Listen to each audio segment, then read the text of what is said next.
he highlights, somebody who's just, just casually doing something cool. And I really appreciate that about him. I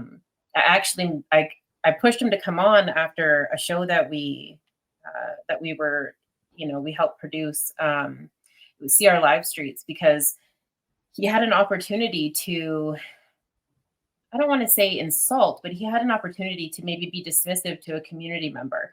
And it's not necessarily a community member of his at the time, but it sure became one, because, this guy was grooving and having a good time, but some would have maybe looked at it as like a high risk situation, or maybe he was intoxicated, or maybe he was, having a medical emergency.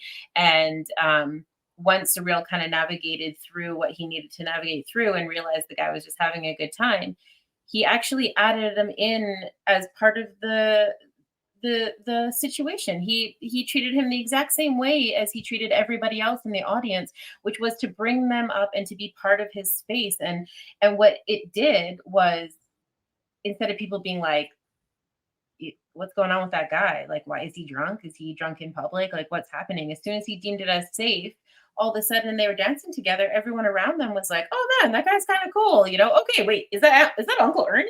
Man, that guy's like, now he's Uncle Ernie, right? And so yeah, there's tons of opportunities, especially as artists, where they could, call security over, or just, physically dismiss somebody, and that's going to have a chain reaction on how the community then deals with that person. But he didn't. He was kind and gentle, and it ultimately had a positive effect on his show, because the show went on and everyone had a great time. And yeah, it caught me completely off guard, because unfortunately, that's not always the case. But yeah, like you said, he does make a great and beautiful point of being inclusive to people for a multitude of reasons.